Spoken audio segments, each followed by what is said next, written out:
Hello everybody. I would like to welcome you all to the English language teaching channel. Today I'm going to explain how to write a story. I'm going to go through the elements of a story, then we'll discuss the layout of a story, and finally I'm going to provide you with a list of useful transition words and phrases that are going to add cohesion and coherence to your piece of writing. How to write a story. Okay, there are some guidelines that you need to follow before and while you are writing a story. So you should read the instructions carefully to understand the main idea of the story.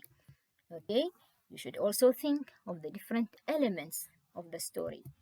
Okay, you need also to think of the layout of the story, and here you can use different graphic organizers to help you organize your thoughts and ideas. Okay, for example, you can use the hand graphic organizer.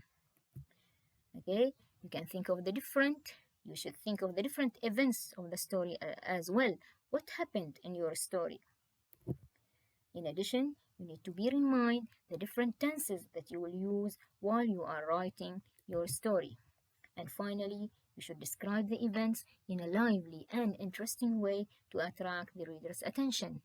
To do so, you need to use appropriate adjectives, adverbs, transitions, and link up. What are the different elements of a story? Okay, so as any story has a setting. The setting tells the reader where and when the story takes place. Okay, so it includes the place. Where did the story take place? Did it take place in a desert, in a forest, a school, or a restaurant, etc.? Okay, it also includes time. When did the story take place? Did it take place last weekend, last summer, last night, last summer holiday? Okay, and it includes weather as well. What was the weather like? Was it sunny, cloudy, rainy, foggy? Okay. Okay, so also we have the characters. So the characters, okay, are the people who are involved in the story. Okay, we also have the events. What is happening in the story from the beginning till the end? Okay, so these are the elements of a story: the setting, characters, and the events. Which tense should I use in the story? Okay, in order to make your story interesting, you should use different tenses. You can use the past simple. Okay, for example, I visited my aunt last week. You can also use the past continuous. For example, while Salim was writing his homework, he heard somebody shouting for help. You can use the past perfect as well. For example, when I arrived at the airport, I discovered that I had forgotten my passport. Okay. In addition, you can use the direct speech. For example, good luck, my hero. My mother whispered in my ear while I was studying for my English exam. So, what about the layout of the story? What are the different parts of a story? Okay, so let's see. Any story, has a beginning, which is the introduction. It has also a middle, which is the main body of the story, and it has an ending, which is the conclusion. Okay, now let's go and discuss each one of these. Okay, so the beginning. Okay, so in the beginning, in the beginning, you can describe the setting, where and when. You are going to introduce what? The characters. And you can explain the situation. Okay, here are some examples of how to start a story. You can start your story by saying one day, or you can describe weather. Okay, for example, you can say one cloudy day, one sunny day, or you can say something like it was midnight and there was a full moon over the lake. You can also start with a question.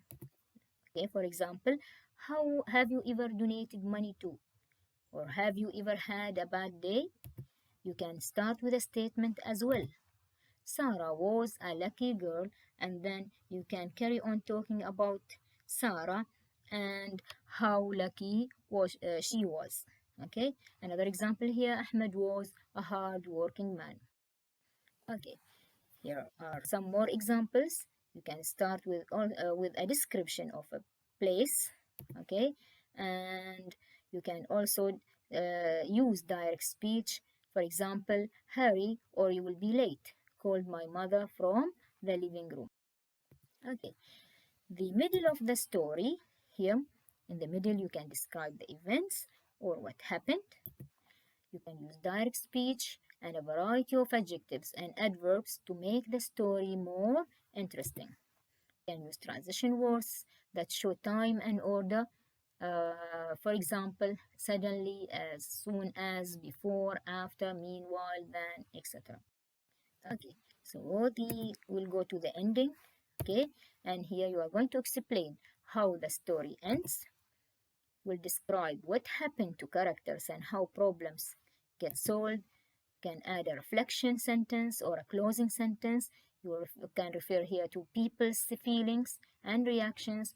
You can use direct speech, share lessons, and share lessons from learned from the story. Okay. Okay. Here are some examples of how are you going to end a story. Okay. After such a terrible day, I was so happier than ever to reach my home and have a cup of strong coffee. Okay, here is another example. We all had a great time at the park yesterday. We really enjoyed it.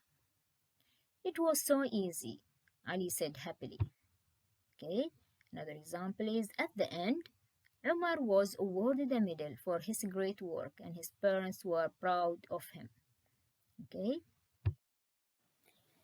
and finally, here are some useful transition words and phrases. And as I told you, that transition words and phrases are very important to show the connection or relationship between ideas and the chronological order of the events. And as you can see in this table, that there are some transition words and phrases that can be used in the beginning, others can be used in the middle of the story, and others can be used to end a story. Okay, so that's all for today. Thank you. And to stay up to date with my latest videos, make sure to subscribe to this YouTube channel. Goodbye and see you soon.